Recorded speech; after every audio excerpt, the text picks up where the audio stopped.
여러분 반갑습니다. 짱구 박사입니다. 다들 주말 즐겁게 보내시고 계십니까? 네. 이번 한 주는 뭐 여전히 지난주도 시장이 녹록지 않은 흐름이 연속되었었는데 이번 주 특히 시장 변동성이 매우 컸던 그런 주간이었다라고 생각이 듭니다. 뭐 주 초에는 시장 직전 저점을 붕괴할 것처럼 빠지다가 또 러시아의 일부 병력 철수 이슈와 함께 코스닥이 4% 넘는 또 급등을 하고 또 그 다음 날에는 고점 대비 뭐 마이너스 3.5%가 단 10분 만에 급락을 하는 등 매우 큰 변동성을 유발하는 증시가 매일매일 연속이 되고 있는데요. 금요일만 하더라도 시장의 이 제반 상황과는 정반대로 그리고 수급과는 정반대로 지수가 상승하는 모습을 보이는 등등 이런 어려운 시장이 1월 달에도 진행이 되었는데 2월 다음 주면 2월 말이죠. 2월 말에 접어드는 이 시점 속까지도 시장의 이런 흐름을 이어가다 보니까 많은 시장 참여자들이 분들이 어려움을 느끼고 있을 거라고 생각을 합니다. 부단 여러분들만 어려운 시장이 아니라 뭐 저를 포함한 대다수의 투자자들이 어려운 상황을 인지하고 있고 굉장히 보수적으로 시장을 대응하다 보니까 최근에 거래 대금이 완전히 씨가 말라버린 것 같아요. 코스닥이 작년 12월 달까지만 하더라도 그래도 평균적으로 10조 이상의 거래대금을 보였었는데 최근에 뭐 7조, 8조 하던 거래대금이 뭐 지난주 6조대를 봤었는데 이번 주만 하더라도 이틀이나 6조대 거래대금이 발생하였습니다. 거기에 코스피도 거래대금이 줄어들고 있기 때문에 코스피, 코스닥 양 시장 다 거래대금 매우 감소한 상황이 아무래도 지금 시장을 대변하고 있지 않나라고 생각이 드네요.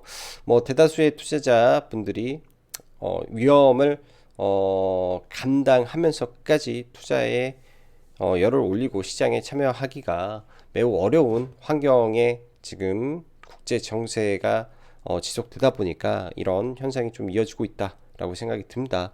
다들 힘내시고요. 그래도 시장에 이 매매를 하지 않더라도 시장 상황이 어떻게 변하고 있는지 그리고 이 시장이 지금처럼 어려운 환경이 어느 시점에서 풀릴지에 대해서 지속적으로 관찰을 하고 시장을 바라봐야 그러한 전환기에 우리가 시장을 바로 대응할 수 있지 않나라고 생각이 듭니다. 자, 바로 시황 들어가 보도록 하죠. 지난주 목요일 증시가 고점 대비해서 뭐 단 10분 만에 마이너스 3.5%까지 급락을 좀 보였었는데요. 그래도 우리 증시 일부 낙폭을 축소하면서 마감을 했었죠. 금요일 국내 시장 생각보다는 강했다라고 느껴졌는데 개인적으로는 굉장히 많은 생각을 했던 하루였던 것 같습니다. 10시 반 기점으로 해서 양 시장 다 보시는 것과 같이 지수가 급등을 하면서 순간 상승을 좀 이어갔었는데요. 그 시점이 참 아이러니하게도 뭐 아래 수급을 잠시 보시면 외국인이 선물을 대량으로 파는데 이 시점에 금융투자에서 선물을 대량으로 매수하면서 일단은 기관이 끌어올린 시장이었다라고 저는 판단을 합니다. 기관이 끌어올렸는데 소수의 종목 그리고 코스피 코스닥 마찬가지로 뭐 일부 수급이 집중되는 섹터 내에서 지수를 끌어올리면서 올랐기 때문에 체감적으로는 지수가 엄청 좋다라는 느낌보다는 왜 올라가지 뭐 이런 생각이 드시는 게 정상이지 않았을까라는 생각이 듭니다. 저는 개인적으로 그런 생각을 받았었고요. 수급 대비해서 시장이 괜찮네 라는 생각을 감출 수가 없었고 그러다 보니 시장을 금요일 날은 되게 보수적으로 저도 매매를 했던 것 같아요. 거의 뭐 두세 개 종목만 매매를 하고 거의 시장을 관망하다시피 보냈던 금요일 장이었던 것 같습니다. 자, 러시아 우크라이나 끝나지 않은 지정학적 리스크, 우크라이나 내전 확대가 어떤 식으로 해석이 될지, 그리고 증시 거래대금 시가 말라가는 상황 속에 최대한 시장 관망하며 거래대금 회복 시점을 기다리는 전략이 필요한 시점이다 라고 생각이 듭니다. 일단 주말 동안 많은 이슈들이 있었는데 먼저 해외 증시 간단하게 좀 볼게요. 국내 장 중에는 나스닥 선물이 플러스를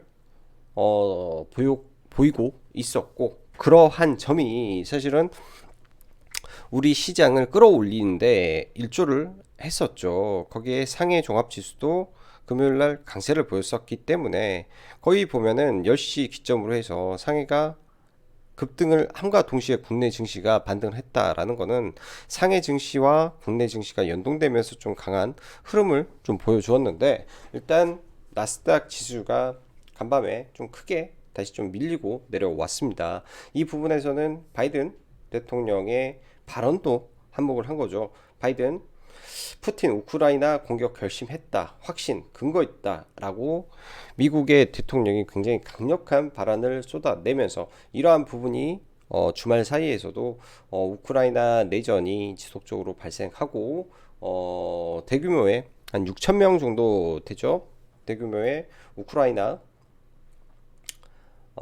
이 칠러 지역의 주민들이 러시아로 대피를 시작했다라는 내용들이 연달아 보도되면서 주말 사이 좀 불안이 좀 확대되지 않았나라고 생각이 듭니다.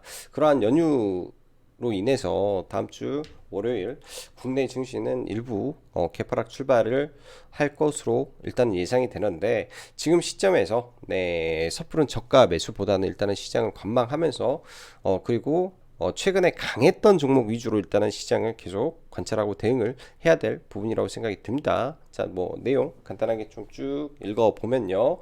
일단 목요일 국내 증시 장중 코스닥 고점 대비 3.5%가 순간 급락하는 급격한 변동성과 나스닥의 3% 가까운 폭락에도 불구하고 금요일날 국내 증시가 상승을 했는데, 저는 개인적으로 먼지물을 불안감과 찝찝함이 장중 내내 가시지를 않았던 시장의 흐름이었다라고 생각을 합니다. 그 이유는 1월달도 물론 거래 대금이 많이 감소를 했는데 2월달 들어 특히 거래 대금이 지속적으로 줄어들더니 이제 코스닥 거래 대금이 6조는 아주 자주 보는 거래 대금으로 가고 있지 않나라는 생각 될 정도로 거래 대금이 급감하고 있다라는 점이 좀 약간의 우려가 됐었고요. 금요일 국내 증시를 보면 특히 이제 시장의 호황제의 변화는 거의 없는 가운데, 예를 들어서 우크라이나 내전에 대해서 좋은 소리는 안 나오고 있었죠. 그렇기 때문에 특별하게 상승에 대한 모멘텀이 없는 가운데 장 초반 개파락 이후 빠르게 지수 낙폭을 축소하였고, 사실 뭐 축소는 할 수 있다라고 생각을 합니다. 그 와중에 외에는 목요일 장중 급락에 쓸어 담았던 선물과 현물들을 뭐 이상하리만큼 아주 침착하게 시장에 영향을 주지 않는 선에서 위에다가 호가를 걸어놓고 분명히 매도를 했을 거로 생각이 들어요. 그러니까 시장을 아래로 매도를 쳤다면 지수가 올라가지 못했을 건데, 장중 나스닥 선물과 중국 증시의 상승에 힘입어서 아마 올라갔기 때문에 외국인들도 이러한 매도를 윗방향에 걸어놓고 매도가 들어왔고, 이러한 부분을 개인들이 그냥 사서 올리지 않았나라는 생각이 조심스럽게 듭니다. 이러한 부분이 일단은 뭐 정확히 시장에 대해서 예측하기가 좀 어렵기 때문에 금융 시장은 저는 관망을 좀 하고 시장을 바라봤고요.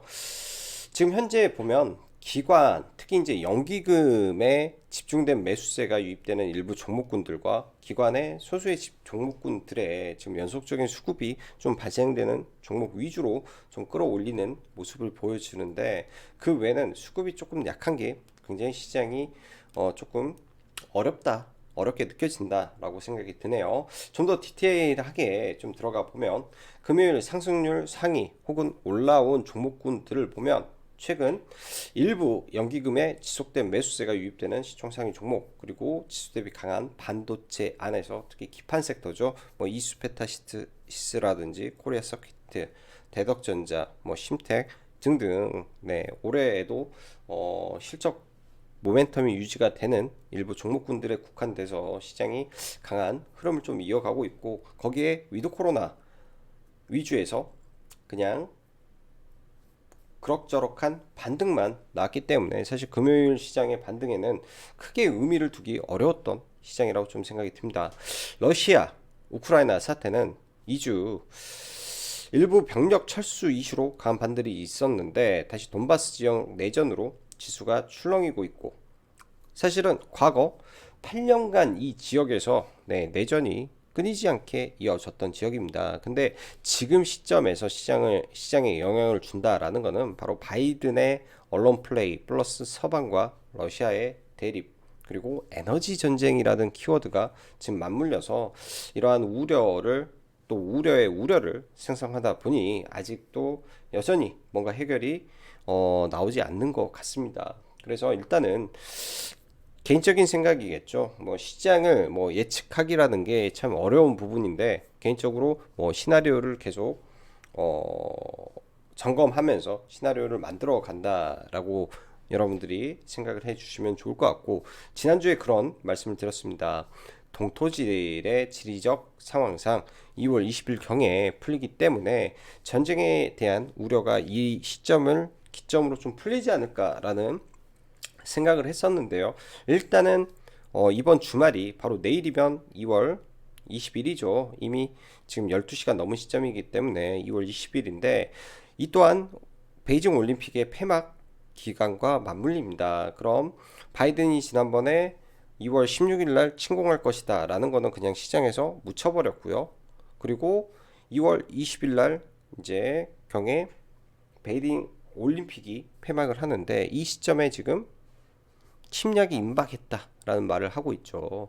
단기적으로 보면 이 러시아에서 합동훈련이 흑해에서 진행이 되고 있는데 이런 부분에 훈련이 마무리가 되고 철수가 일부 확인이 되어야 되지 않을까라고 생각을 합니다. 미국도 그리고 러시아도 각각의 이 에너지 패권에 대한 이권이 서로 간에 있기 때문에 지금 이 긴장감을 쉽게 풀지는 않는 상황이기 때문에 좀 더 시황 변화에 신경을 많이 써야 될 것으로 보여지고 코스피 코스닥 양 시장 다 급격하게 줄어든 거래대금으로 인해 거래하기가 쉽지만은 않은 시장이 연속되고 있다. 거래대금 감소는 분명 이유가 있는데 다음 주도 최대한 보수적 관점에서 시장 전망과 더불어 거래대금이 빠진 만큼 아주 소수의 종목에 집중되는 시장이 연속될 수밖에 없는 시장 환경에 맞게 우리는 선택과 집중으로 대응하는 전략이 필요할 것으로 보여집니다. 참 여기에 그게 빠졌겠죠. 자, 기존에 보유하던 종목군들은 어떻게 해야 될 것인가에 대한 생각인데요. 뭐 지금 당장 예를 들어서 전쟁이 터지게 된다라고 했을 때 시장에서 이거를 재료 소멸로 판단을 하고 들어버릴 수도 있고 또 전쟁이 터지게 된다면은 오히려 이 전쟁으로 인한 공급망 문제라든지 인플레이션 우려라든지 이런 거를 이 시간에 좀 반영을 하면서 한 번 더 급락이 나올 수도 있습니다. 그렇기 때문에 이 부분을 그 누구도 저는 예측하기는 어렵다라고 생각이 들어요. 그렇다면 할 수 있는 거는 물려 있는 거는 지금 뭐 당장 팔아치운다라는 거는 사실 의미가 없다라고 보여지고 현금 관리라도 잘 해야 되지 않나라고 생각을 합니다. 그렇기 때문에 이럴 때일수록 물타기보다는 제가 말하는 선택과 집중이라는 거는 지난주에 언급을 했던 뭐 HMM이라든지 갑작스럽게 시장에 돈이 몰리는 종목 위주 혹은 굉장히 강했던 종목 위주에서만 아주 소수의 종목에서만 집중을 해야 된다라는 말로 해석을 하시면 될 것 같습니다. 양 시장 코스피 코스닥 다 거래 대금이 시가 말랐기 때문에 그만큼 눈에 띄는 종목이 아주 압축될 확률이 높겠죠. 그러면 오히려 네, 거래 대금이 폭발적으로 이것저것 다 터지는 것보다는 오히려 시장 중심주가 뭔지 찾는 거는 더 쉬울 수도 있을 거라고 생각이 듭니다. 그런 종목에서만 매매를 한다라고 마음 먹고 시장을 대응하는 게 오히려 시장을 바라보는데 좀 더 편하실 거다라고 보여지네요. 자, 러시아, 우크라이나 지정학적 리스크 관련주로 아침에 GSV와 엘컴텍이 좀 올라왔는데요. 일단은 이 러시아, 우크라이나 분쟁 관련된 1등주는 GS이고 이번에 금값이 8년 최고치를 돌파했다. 8년 만에 최고치를 올렸다. 뭐 그런 이슈로 엘컴텍이 좀 움직였기 때문에 일단 GSE, 엘컴텍, 미래생명자원 이 세 종목까지만 네 일단은 대장주로 편입을 해놓고 일단 계속 관찰을 해야 될 것 같고요. 오미크론 확진자가 10만 명을 돌파했는데 주말 사이에도 지속적으로 확진자는 늘어나고 있습니다. 진단 키트는 신규 허가를 받는 종목군들이 그런 소수의 종목만 당일당일 급등을 이어가고 있는 거고, 나머지 기존에 있던 이 진단키트 관련주들은 절대 눌림에서 매매를 안 하시기를 권장드립니다. 그러나 이 치료제 섹터는 그나마 좀 낮기 때문에 치료제 위주로 관심 정도 보면서, 어차피 이런 종목군들은 시장에 관심이 살아있기 때문에 거래대금 돌아갈 수 있다라고 보여지네요. 여전히 위드 코로나 관련해서 수급이 안정적으로 들어오고 있고 시장에 대한 기대감이 살아있기 때문에 시장 대한 테마 섹터는 위드 코로나다 라고 저는 생각을 합니다. 지속적으로 위드 코로나 위주로만 시장에서 바라볼 종목군들이 없다라고 지금 생각이 들고요. 지금 에너지 패권, 에너지 전쟁, 유가 급등 등등으로 인해서 유럽 등 미국 이 선진국 중에서들이 원전에 대한 이슈를 계속 부각을 하고 있다라는 관점에서 일단 금요일날 원전 관련주가 굉장히 좀 강하게 올라왔는데 이러한 시세가 연속되는지 체크를 해봐야 될 것 같고요. 자, 화학 섹터도 금요일날 좋았죠. 화학 같은 경우에는 이러한 모멘텀이 있을 겁니다. 중국 올림픽이 이번 주에 폐막을 하고 다음 주부터는 본격적인 중국의 화학 공장들이 재가동에 들어간다라는 전망들이 많은데, 최근에 시장 급락에 따른 저평가 부각도 될 수 있다라고 보죠. 그러면은 롯데케미칼, 효성 TNC, 유니드, 그리고 경영권 분쟁이 터진 금호 석유 정도 안에서 화학 섹터를 압축을 해보면 될 것 같네요. 자, 지수는 한번 체크를 해 보시고, 제가 여기에 선을 그어 놓은 거는 만약에 사태에 시장이 급락을 하게 된다면 생각보다 깊을 수 있어요. 그때는. 그렇기 때문에 이러한 여유 현금은 하단에 깔아서 만약에 생각지도 않는 시스템 리스크가 발생했을 때 이런 구간까지 내려오게 된다면 그때 비상현금을 써야 되겠다라는 관점으로 라인을 체크를 해 놓은 거다 정도로 보시면 될 것 같고요. 주말 사이 참 많은 이슈들이 발생을 한 것 같습니다. 우크라이나 관련된 이슈들이 지속적으로 시장을 짓누르고 있고요. 미국은 미국대로 계속 이 이슈를 부각하고 있기 때문에 월요일 일단은 시장에 영향을 받고 출발을 하겠다라고 생각이 드네요. 자, 일단 오늘은 지수를 먼저 좀 놓고 보면 금요일날 아무래도 나스닥 선물이 올라가고 있던 부분에서 반등을 했는데 코스닥 지수가 21선에서 딱 걸려서 반등을 못하고 내려왔죠. 지금 추세적으로는 우하향 추세가 이어지고 있습니다. 가급적이면 이 저가가 이탈이 안 나와야 되는데 저가가 이탈이 된다면 순간 좀 더 내려오는 모습도 나올 수 있을 것 같기 때문에 저가가 이탈한다라고 해서 바로 시장을 뭐 저가 매수가 들어가는 것보다도 저가 이탈 이후에 이게 아래 꼬리를 달아주는지 지수적으로 그걸 확인을 꼭 해야 되는 시점이라고 좀 보여지고요. 아직까지 뭐 시황이 바뀐 게 없기 때문에 코스피도 마찬가지죠. 코스피도 코스닥보다는 더 강한 모습인데 이런 구간들 재차 이탈하는 모습이 나오는지 정도만 지수에서는 체크를 하면 좋을 것 같습니다. 나스닥을 오늘 잠시 좀 보면요. 나스닥이 일단 아래 꼬리는 좀 달았지만은 월요일날 휴장이죠. 월요일날 휴장인데 나스닥이 빠진 거는 두 가지 관점이 있을 거예요. 바이든의 발언과 월요일날 휴장에 따른 불안 심리가 지수를 좀 밀어 내리지 않았을까라는 생각이 좀 들고요. 다음 주 월요일날 나스닥이 미국 시장이 휴장이기 때문에 그런 부분에서는 일단은 우리가 체크하기는 좀 어렵겠다라고 생각이 듭니다. 위치적으로는 다 보수적으로 바라볼 수밖에 없는 자리이기 때문에 일단은 미 증시의 구간도 그렇게 썩 좋아 보이지는 않는다라고 생각이 듭니다. 새벽에 영상을 찍다 보니까 말이 다소 좀 어눌하게 좀 나가는 것 같네요. 약간 눈도 감기고 빨리 영상을 마무리하고 넘어가야 될 것 같네요. 목소리도 많이 잠긴 것 같고. 자, 종목군들 보죠. 먼저 HMM. 지난주 목요일날 이런 강한 흐름을 이어갔고 오랜만에 거래대금이 굉장히 많이 늘면서 좀 올라왔기 때문에 시장에 관심을 많이 받았을 수밖에 없었다라고 말씀드렸습니다. 일단 악성 매물대인 이날의 윗꼬리를 넘어서 마감이 됐었고요. 미국 시장의 하락에 의한 장 초반에 급락 이후에 굉장히 빠르게 반등을 좀 이어갔습니다. 저는 개인적으로 사실 이렇게 이 구간을 주고 나서 밀리면 아래에서 좀 매수를 고려를 했었는데, 이 프로그램 매수를 확인을 했었죠. 300억 이상 좀 빠지게 된다면은 충분히 빠지지 않을까라고 생각을 했었는데요.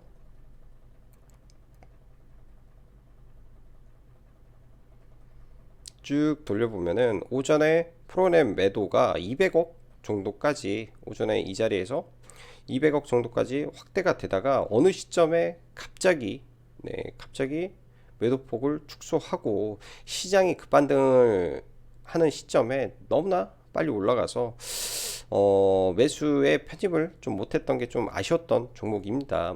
알면서도 금요일날 매매를 못했던 종목이고요. 지금 이 시점에서는 시장의 가장 중심주인 대형주 중에